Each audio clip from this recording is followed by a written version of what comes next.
Okay, so I have another story for you. This is the adventure of the starter motor.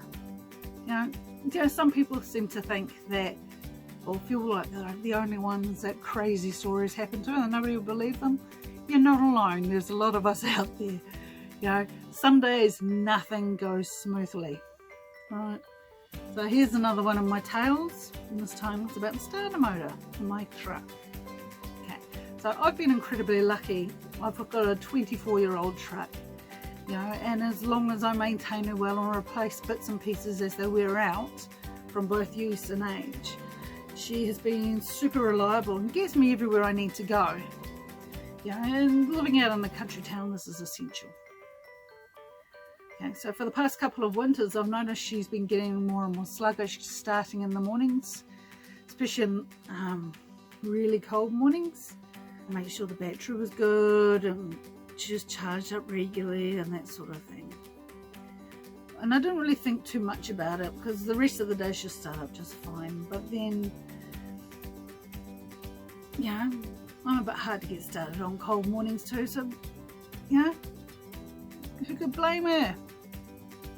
Anyway, this winter, however, she was starting to struggle more and more, and it was starting to happen slightly on subsequent starts during the day, which was a new thing.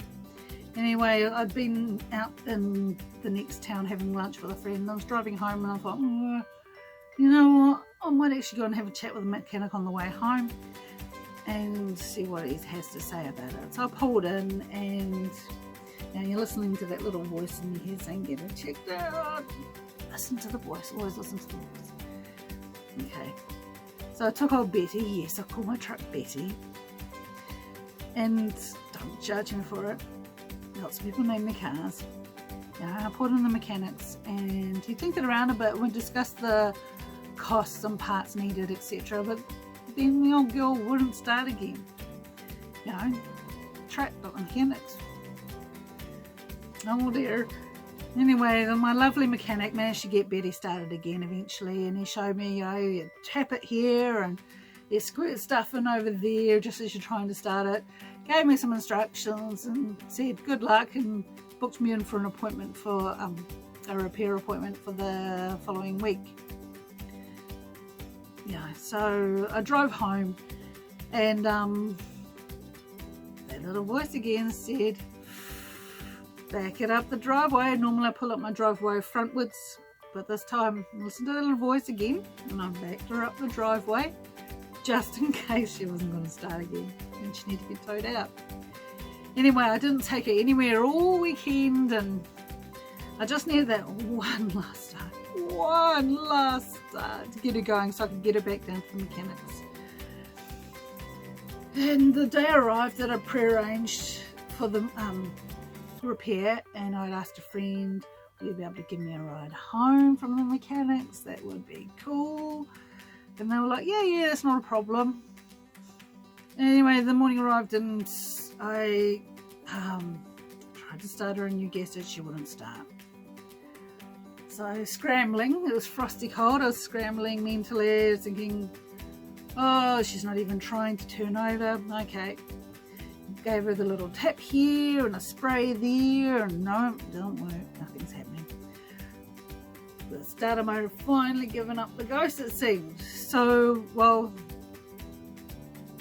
gazing adoringly at our newborn lambs in the paddock that I'd spotted that morning, I thought, I'll call one of the neighbours. He's got a tow bar on his truck. He can tow me down to the mechanics, not a problem. So I gave him a call, got the poor old guy out of bed.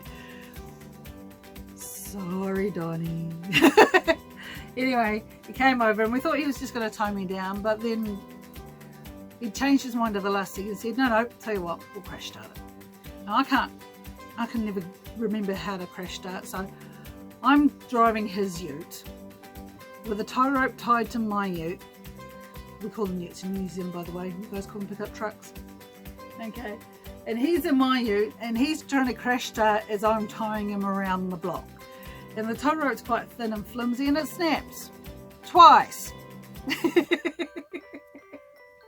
And it's taking him a minute to figure out that you really have to rev the guts out of the girl to get her going on a cold morning when she's hard to start. So finally gets her going. And I text a friend who was supposed to be picking me up from the mechanics and said, and I'd said to her originally that, oh, neighbour's coming, he'll probably give me a ride home after he's towed me down. And then we got the ute started, so I said, cancel that, I'm still going to need the ride home. You got the ute started for me. Okay.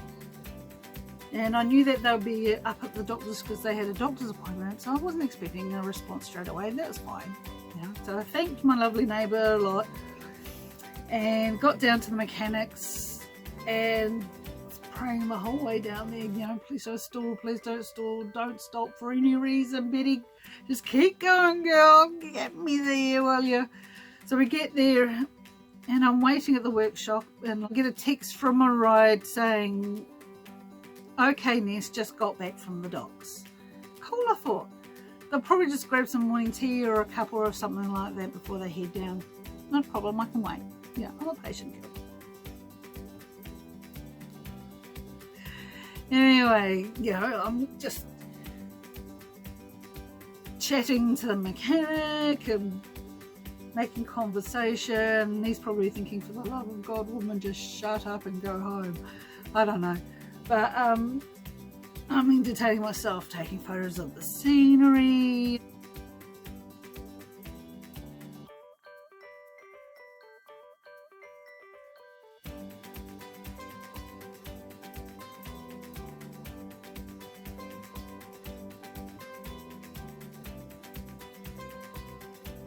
And the sheep across the road to show my international friends. You know, because it's out in the middle of the countryside, this is. And I'm having a little sneaky boogie to the music when no one's looking, pacing around, you know, just filling in time pretty much doing nothing. And after an hour, I'm starting to get a little bit impatient, so I text my friend again. You know, when do you think you're coming to pick me up? You know, if something's come up, I can always find another ride home if I need to, you know.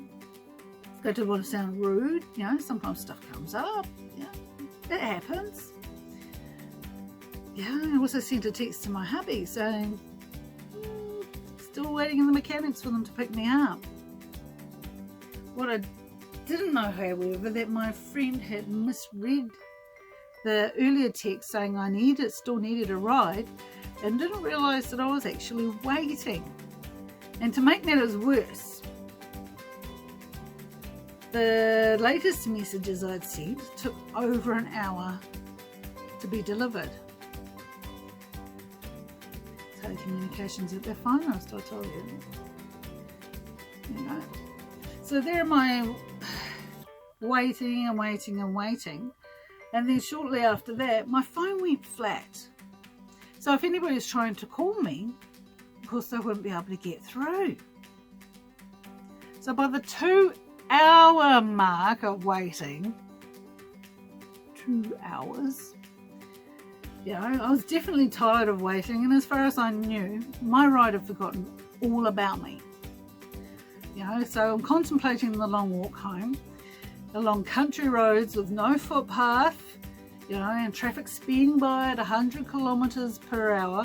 Not exactly a safe plan. No. You know, but thankfully the mechanic felt sorry for me. Well, the other felt sorry for me, he was sick of the sight of me. And I wouldn't have blamed him if it was the latter. No one did. And he offered to give me a ride home. At the very same time, my messages were finally arriving at my hubby's phone and my friend's phone, and hubby went over to see what the story was, and as he got there, my friend was racing out of her house and to her car to come and pick me up. So as I'm driving home with the mechanic, we see them going past us down the road. And it's like, oh, nice to know they're finally coming. Jeez. Yeah. Anyway, the mechanic took me all the way home. And the first thing I did when I got home was I plugged my phone in to start charging it up. And of course, no sooner had it started charging, hubby rang.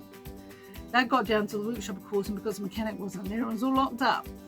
So they were just waiting for him to come back.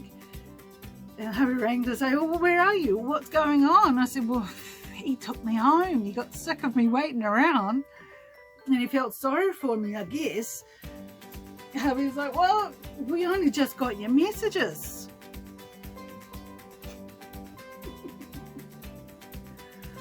Shake my head, man. Shake my head.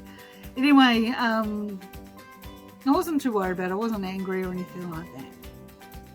You know, there's bigger things to worry about in this world. Anyway, the mechanic arrived back at the workshop and we saw them. We said, oh, you're all bloody useless, and laughed at them. And then it turns out he did feel sorry for me after all, because when I went back to pick up my truck after the repairs, I said, oh, I hear you told them all off and thank you for that. And he said, well, I had to do something. So ladies, chivalry isn't dead. It's just the shy guys out there. My friend, she honestly felt so awful for the mix-up. You know, and she apologised and she tried to explain what happened. And I said to her, you know, I hold no animosity about it. You know, it happens. I've done it. Oh, for goodness sakes. Yeah. Everybody does it occasionally, misreading a text message. You know, so of course I accepted her apology. But geez, you know, yet another crazy scenario. I'll see you next time. Anyway, bye.